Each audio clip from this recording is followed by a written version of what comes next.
Hello everyone and welcome to the Gaming Memory Lane. This is a series of videos where I replay games that I first experienced when I was younger and see how they hold up, how they maybe changed my view of gaming, and even some things that I may have missed all those years ago. Today I'm going to be revisiting Black and White 2, which was one of my favorite games growing up. Definitely one of the more special and innovative games I've ever played. It was the second game in this franchise developed by Lionhead Studios and created by none other than Peter Molyneux, the mind behind great titles like Fable and Populous, and also not so great titles like Goddess and Curiosity. Now, before we dive into what Black and White 2 is, let's first try and run the game. I installed the game from my physical copy. There were a couple of patches released that could be easily found online. At the time of making this video, this game is 16 years old, so it isn't without its issues. Luckily, they are quite easy to fix.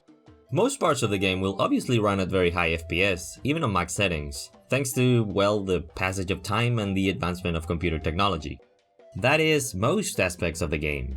The two characters you have as advisors seem to have their animations locked at 60 FPS, which makes cinematics go faster than their dialogue. This causes them to skip the endings of their phrases. This has an easy fix. Use the control panel of your graphics card to force VSync onto the game, since it isn't available as an option in the settings. Then there's your mouse. Black and White 2 does not have a normal cursor. It has a god hand that is a physical model in the game world. When you first try and play the game, you'll notice that it feels awkward and has some sort of lag. This is caused by the polling rate of your mouse, which is the measure of how many times your mouse tells your computer its position on the screen. This is measured in hertz and has apparently been getting higher as mouse technology has advanced. Black and White 2 isn't quite prepared for modern polling rates, so you need to find a way to lower yours. Mine was quite easy since it was an option in the software that came with my mouse. But I imagine it isn't very hard to change even without a configuration software. Other than those things, my couple of playthroughs were smooth sailing, with only one crash to my desktop. So, what is this game? Black and White 2 is a god game, a subgenre of the life simulation style of game that bases its gameplay around maintaining and growing virtual life. The god game genre plays pretty much the same way, but specifically putting the player in the shoes of a divine entity with supernatural powers, allowing the player to have a direct effect on the game world and its inhabitants. Now you're probably wondering, how is any of that different from commanding my soldiers and villagers in a normal RTS game? Well, it's a little more complex than that. To put it in the simplest way, Black and White 2 is actually 3 games in one. It is a city builder where you grow and expand your dominion, it is an RTS game where you wage wars with large armies, and it's also a pet racing game. As you can probably guess, this leads into some very unique gameplay scenarios, which I will talk about in a second, but first let's see how the story goes in the game. You take control of a deity of unknown origin who has apparently been dormant for an unspecified amount of time, until one day you're summoned by a pure prayer. Once you get to the domain of your people, the Greek civilization, you find it under attack by a massive Aztec army. Wait, who's attacking who? If you know even the smallest amount of world history, you'll notice that last thing I said doesn't make much sense.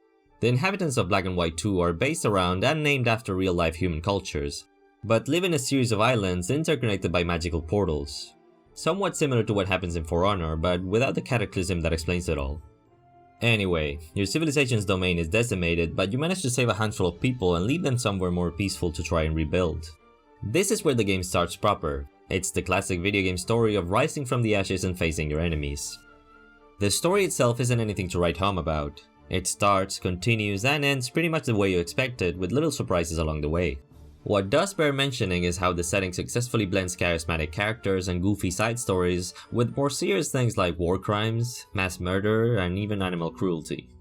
I don't know how much of this is intentional by the developers and how much of it is me reading way too much into the game, but it really drives home the fact that you're an all-powerful god, beyond the comprehension of these mere mortals. Let me show you with an example.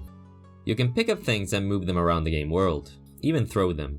This includes your people. When you pick one up, they make a goofy sound. Say you want to throw them off the highest mountain. This happens. On one hand, that is exactly what I would do. Scream my lungs out and probably shit myself. Not necessarily in that order.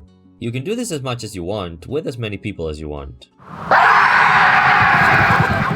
If you ask me, that is pretty terrifying. It makes you feel like the kid with the magnifying glass observing the ants. On the other hand, well, it's hilarious. Listen to this. There's even a side mission about a dude who's immortal and the goal is to throw him as far as you can. Begone, vile man! Begone from me! At no point does any of this feel jarring or in conflict with the more lighthearted nature of the game. You can be good, evil, or just an asshole, but it always feels like it's a game and you're the master, which is probably pretty close to how a god would feel in the same situation. The characters are okay. Your two advisors are charismatic and their conflicting views and interplay are amusing, especially the evil one. I call him Hank. That's not his real name, but he looks like a Hank. There are little side stories to discover in every level. Hey you, Greek god! If you exist, I know you can hear me. My daughter's fallen pregnant. She says no man has touched her. These are at worst kind of a chore and maybe a little cringy depending on how you view these things. At their best, they are pretty fun secret stories to discover, in particular the tale of the Moonshining brothers. They're making a homebrew, but live in separate islands, so they need you to throw the barrel over to each one of their islands to complete the recipe. Each time you succeed, they sing a little song for you. Our nation is brewing this notion, got barrels here on the sand. Will you help me throw it to my brother on the other land? So yeah, the characters and the setting are fine for the most part. They're not annoying or overbearing, except maybe the enemy leaders whose thoughts you can hear with your divine powers. Depending on how you play, they can get pretty annoying. We will avenge your death, honorable warriors.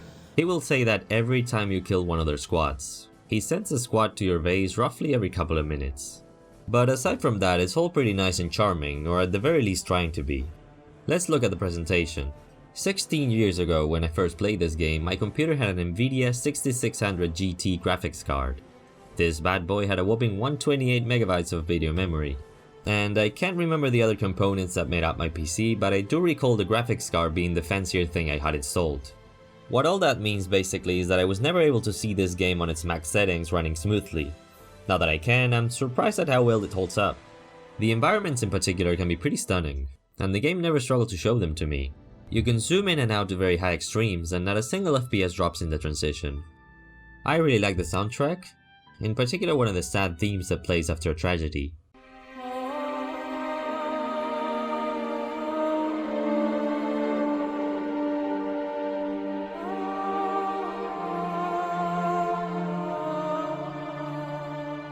And obviously the Moonshining song.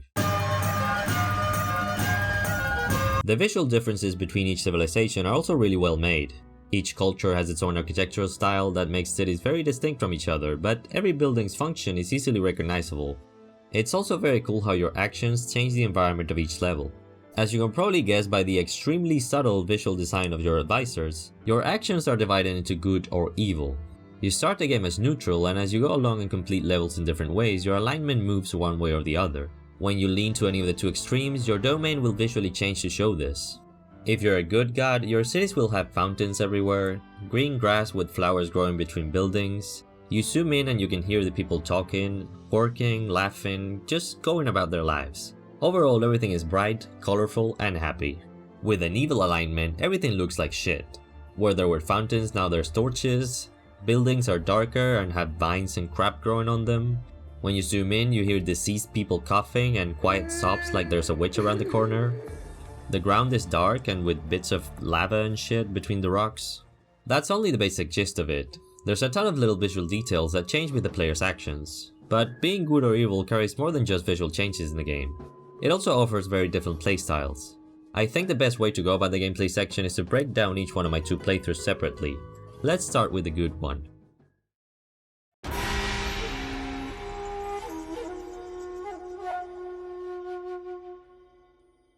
The first thing you do in the game is a small tutorial island where you learn the basics of moving around, throwing things and completing objectives. Here you will also choose a creature. Creatures in this game are like a pet/companion of sorts with its own independent AI. As the game progresses, they will grow, change, and learn from whatever you teach them. My creature of choice for the good playthrough was the ape. I named him Caesar. I'm gonna use Caesar here to show you how creature education works in the game. You have your pet roaming around and every once in a while they will have an idea. You see this as a speech bubble, something like I wonder if I should eat that villager. Now, depending on what you want to teach them, you click and hold over your creature and move the mouse gently up and down to caress them and teach them that is a good thing, or roughly side to side to smack them and teach them that is a bad thing. I wonder what poo tastes like. Caesar, no! This results in your creature eventually making its own mind about things and having its own good or evil alignment independent from yours. It's also pretty cool that your creature visually changes as they grow and learn. There's a couple more gameplay mechanics pertaining to your animal companion, but for now let's move on to your people and your city. To do anything you will need resources. The resource game is not overly complex and it's basically food to feed your people, wood and ore to build stuff, and mana to cast miracles. Your villagers in this game are not like builder and gather units from your typical RTS game. The people in Black and White 2 will mostly go about their life doing things themselves without you having to tell them anything. You place a field, they will farm it. You place the foundation of a house, they will build it. What you can do, however, is create disciples. These will dedicate their lives to a specific task you assign to them and will only ever stop to sleep. To create a disciple, you simply pick up a person and place them next to a certain thing, pertaining to that disciple type. Farmers, foresters, mine workers, and builders are pretty self-explanatory. You also have refiners who work certain buildings and improve resource production. Disciple worshippers pray and dance in your name and generate mana that's used to cast miracles. Finally, you have disciple breeders. These guys live to do the thing and grow your population. Just like your citizens, your creature can also be entrusted with performing many of these tasks, except breathing obviously. If you assign a certain role to them for extended periods of time, they will lose their free will, making them less likely to come up with things to do on their own and will mostly wait for you to tell them what to do. I always let Caesar roam free with only a couple of specific orders given from time to time. Look at him go, so happy.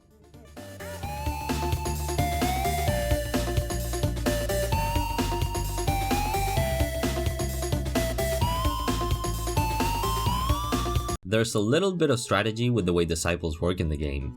For example, you may have noticed I referred to breeders as guys. This is because the most efficient way to grow your population is to not make female disciple breeders, since they will not perform their disciple task while they are pregnant for obvious reasons.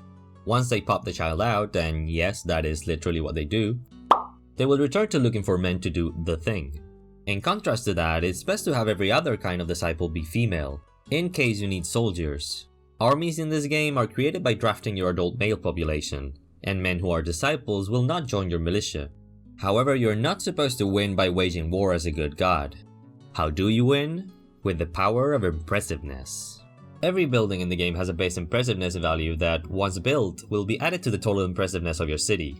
Neutral and even enemy towns have an impressiveness value as well. Once your city is impressive enough, people from smaller towns will migrate to yours. It takes a minute for people to reach your city. Once they do, they will request acceptance. You can decline them, but there isn't any real gameplay benefit to doing so other than being an asshole. Once they are accepted into your city, you'll get population growth as well as the resources they brought with them. These migrations can be a substantial boom to your economy, so you better have room for these people to live in and store space for the resources. Grow your city enough and eventually the main enemy town will be swayed to your side, giving you victory over the land. Construction is done by your citizens and disciples, but you can also lend a hand, literally.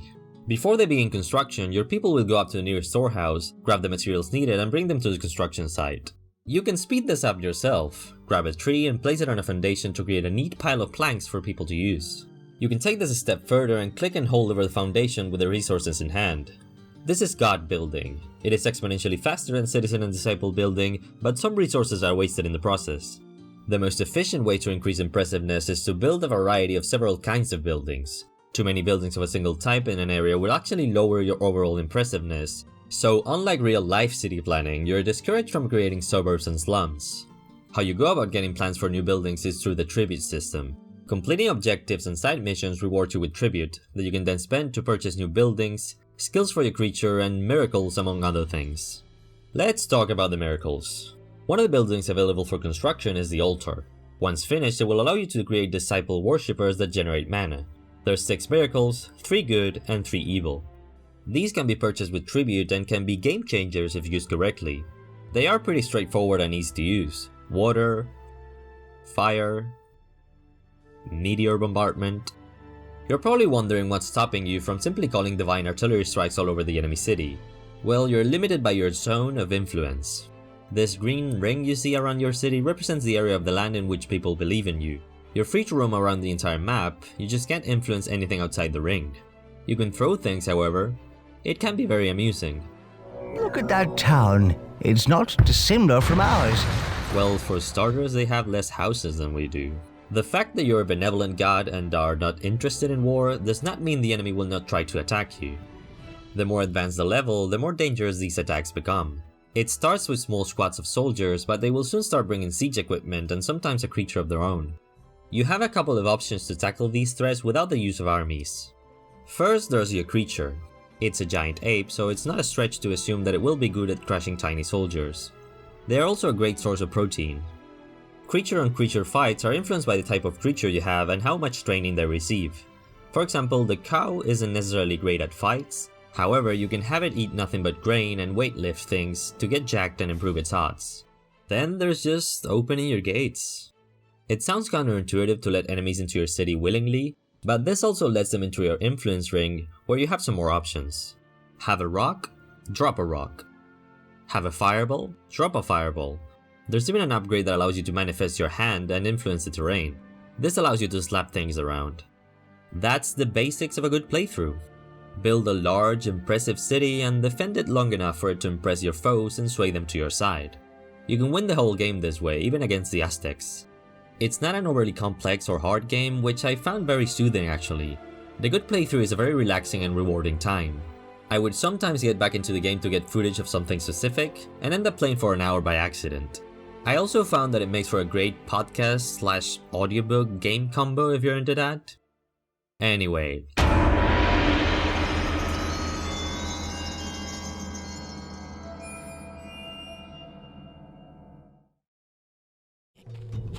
The cow. He plays with people a lot and eats grain a lot. For my evil campaign I chose the cow. Mostly because at the time of replaying the game, the last DLC for Warhammer 2 had been announced. The Silent and the Fury, Sneaky Lizard versus Killer Cow. So I wanted a killer cow for myself. Her name is Elaine and she eats people.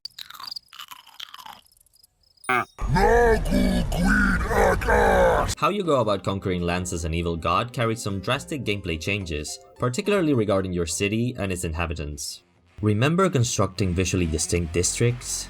Using tribute to purchase different buildings to increase your city's splendor and your people's happiness?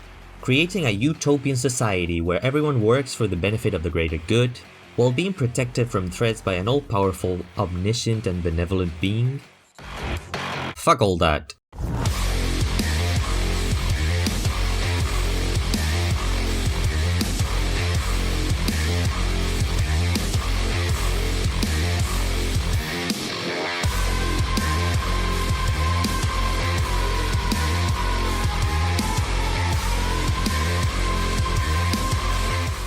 Your people are now a resource like any other. To win as an evil god, you only need 3 things: houses, crops, and sex.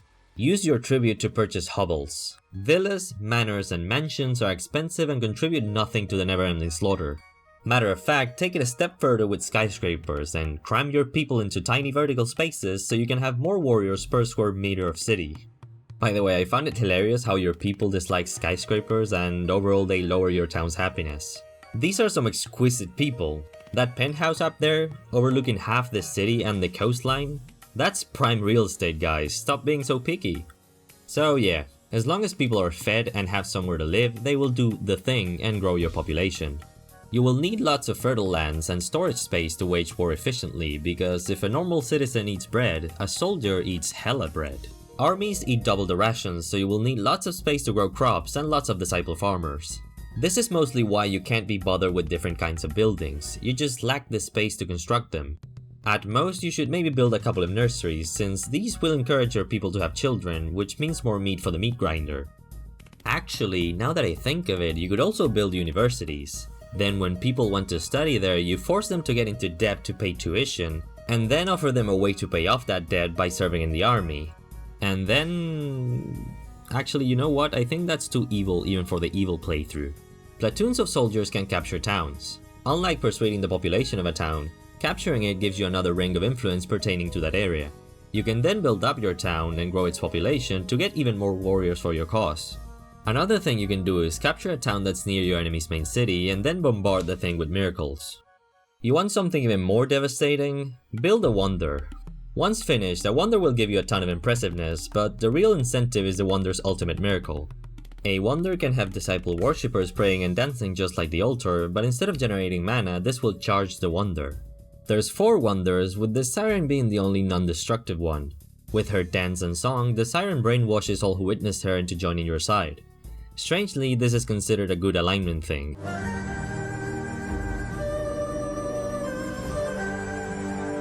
The other three wonders are Earthquake, Hurricane, and Volcano. Yes, this is my city. Don't look at me like that, I had a side objective that was kill every living thing.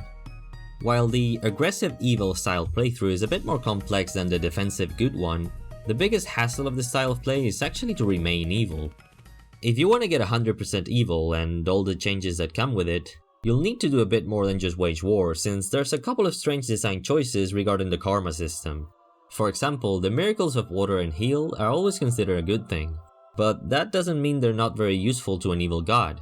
Watering your crops gives you more food for your armies, and the healing miracle can replenish their hit points. Each time you use one of these, you get good points, regardless of your intentions. Also, while building slums and apartment complexes lower your town's happiness, they still add to your overall impressiveness. Some of the towns that are spread through the lands have a very low impressiveness threshold. This means that even as an evil god, you will get people migrating to your city. Allowing them to come in is considered an act of good, and the only evil thing to do is reject them. But like I mentioned before, there isn't any gameplay incentive to reject them. As a matter of fact, they bring evil men to join your forces and resources to feed your people and build more houses. What all this means is that to get to the absolute evil part of your karma meter, you have to go above and beyond. We're talking about things like burning forests, throwing rocks downtown, passing your hand downtown, grabbing a bunch of people and having them go for a permanent swim, building prisons and putting children in them, grabbing a bunch of children and going hiking with them. Holy shit, they laugh when thrown? That is so disturbing, whoever coded that is a genius. Okay, so I'm almost 100% evil, I just need like one more thing. Let me see... I think I'm better than that. Oh well.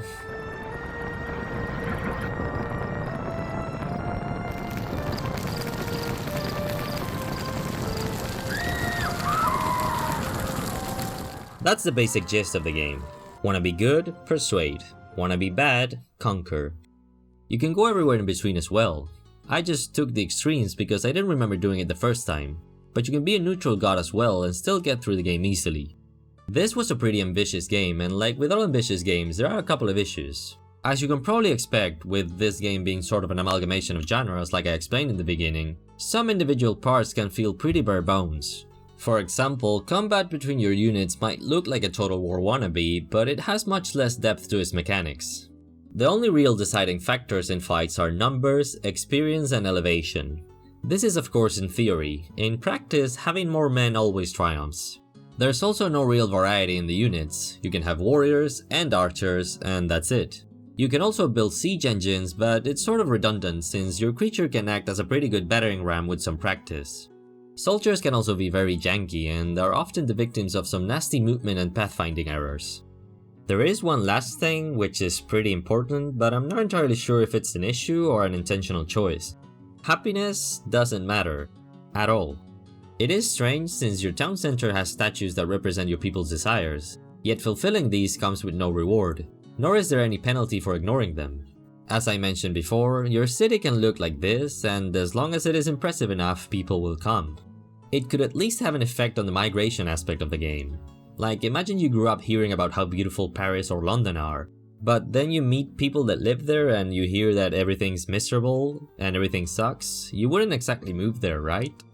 There are also no rebellions of any kind or any loss of faith mechanic that causes you to lose population to emigration or something like that. Your people just sort of accept what they have, and as long as there's enough work and houses, they will keep on producing and procreating until they die. Wait a minute. Was this a deliberate design choice to make a commentary on modern human societies? Where most of us are very unhappy yet we keep on working and fucking? I'm doing this as a bit, but I wouldn't put it past him. There is a chance this is intentional. Maybe not to make a commentary on modern societies, but to make the gameplay feel like a real sandbox, where you're a god who isn't concerned by the repercussions of your actions in the physical world. Everything you do, whether good or bad, is just for the sake of doing it. So, what happened with this game? According to an interview with Molyneux himself, Black and White 2 fell quite short of the sales expectations both the studio and the publisher had. It received an expansion that I never got to play and was apparently average according to reviews at the time. The studio was later acquired by Microsoft and would go on to develop 4 more Fable games, the last one of them being for the Kinect, which went about as well as you expect. In early 2012, several veterans of the studio would leave, eventually prompting Molyneux's departure as well. He would go on to fund the Studio 22 Cans and has apparently spent the past few years disappointing people. If you've never played this game, well, you can't really purchase it anywhere at the moment. Like I said, I was lucky enough that my DVD of the game wasn't too badly scratched and I could install it from there. There's a GOG community wishlist where people add their name as a collect signatures kind of deal to try and show interest and maybe get the folks in GOG to add the game to their store. I'll put the link to it in the description below. All in all, this is a pretty good game. The graphics, controls, and the gameplay have all aged really well. It has a very unique setting with likable characters, and while the gameplay can feel lacking in its design at times, it is a very pleasant gaming experience and I very much recommend it, especially the good playthrough. And that was Black and White 2. Thank you very much for watching. Consider liking and subscribing for more of these, game reviews and other stuff. I have to go now.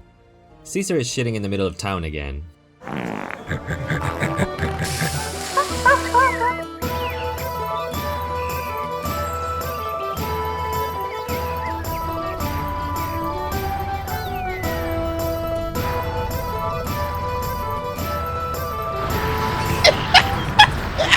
You know how to do it too!